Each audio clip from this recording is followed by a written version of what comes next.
There's one more item we need to talk about regarding arguments, and that is that arguments are one-way communication mechanisms between functions and your main program. So I'll give you an example here. What if I had a function here called def change me, and change me is going to get a value called, I don't know, we'll call it x, like that, and we're going to print out I just got, comma x. And now we're going to change the value of x. We're going to say x is equal to something else, and then print out x is now x. Okay? Then in our main program, what I'm going to do is I'm going to make a variable here. I'm going to call it name is equal to Python. And then I'm going to call change me with the variable name as an argument. And before I do that, let's print it out. We'll print starting with, comma, name, change me name, and then print ending with, comma, name. All right, so let's go ahead and trace this thing and see if we can figure out what's going to happen. So we define a function and we don't do anything. We simply say if you call the function change me, we're going to jump here, declare a variable called name. Then we're going to go here and we're going to print out starting with name. So we're going to print starting with Python. Then we're going to call change me and we're going to send it the value name. So whatever name is holding, it's holding the string Python. So Python is going to go into the variable x, and we're going to print I just got, and it's going to say Python. Then we're going to set x is equal to something else, and now we're going to print x is now something else. Okay, so the question is, at that point, we're all probably on the same page about what the output's going to be. The question is, what's going to happen on this line right here? What's going to happen here on this line where it says ending with name? Is name still the value Python, or has name changed to something else?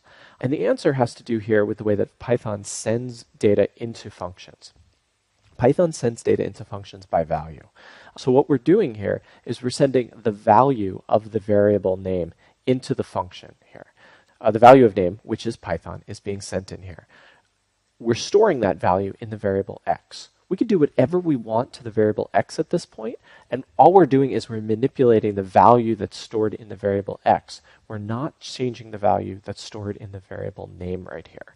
So when we send something into a function as an argument, we can do whatever we want to that data via that argument, and the original value is not going to change, because what we've essentially done is made a copy of that data, and we've set a copy of that data into the function. So if we run this, we're actually going to see here that we start off with Python, we send Python into the function, we change that local variable x to something else, but the original variable name does not change. And that's because we made a copy of that data and we sent that copy into the function. So one more thing with functions, let's just go over here real quick. What if I had this function here? If you want to send multiple arguments into the function, that's completely allowed. It's called def add. Add is going to accept 3 arguments, A, B, and C. So I'm putting in a list of, or a series of arguments, and I'm separating them with commas. Now, if I want to add those 3 numbers, I could print out A plus B plus C. And, that's fine. We're going to use those 3 local variables. We're going to add them together. And then if we want to call this function, we can call add 5, 7, and 9.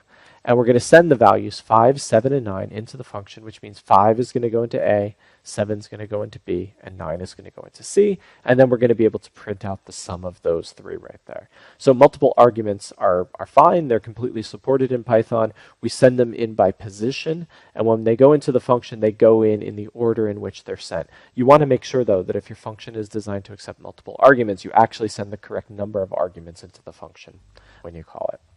All right, one last concept that we want to cover, and that concept is what we call global variables. A, B, and C in this program right here are considered local variables. They're local to this function. They're created for the purpose of that function. But we could also create a variable outside of a function. What if I did this? What if I said name is equal to Python? That variable is being created in the main program. And then if I say def say hi, and I print out name, and then down here I call the say hi function, what's going to happen here? Well, we declare the variable Python, we define the function, we come down here, we call it. It's then going to attempt to reference a variable called name. Now, there's no local variable in this function called name, but there is a variable up here in the main program, and that variable in the main program is what we call a global variable. And a global variable is a variable that is accessible and visible to all aspects of your program. It's an overarching variable. And functions have the ability to access variables that were declared in the global scope. So if I run this program, we're going to see that this function is completely able to see that variable in the global scope of things. And that's completely allowed. However, what if we tried this? We tried to print name. Actually, let's do this. We're going to say name is equal to Java and then print name. Let's see what happens now. So we're attempting to declare a variable, define a function, call the function. And then what we're doing is we're saying take that variable name and set it to a new string value. Well, if I run this one, we're going to see that we actually get the word Java. That's fine. Hold on. Check this out. Print name down here. We're going to print this after the function, comma, name. And we're going to go here. We're going to print before the function, comma, name. So before the function, we had Python. Inside the function, we changed it to Java. But then after the function, it stayed Python. What the heck is happening here?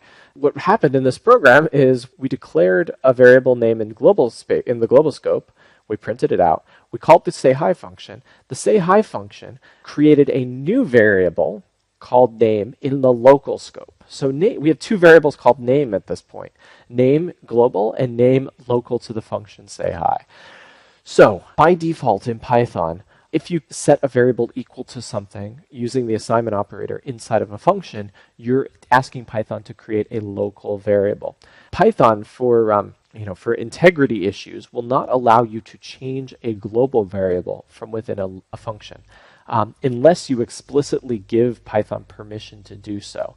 So in this case, this program may be a little complicated at first glance if you don't know the rules, but what we're doing here is we're asking Python to create a new variable called name and set it equal to the value Java.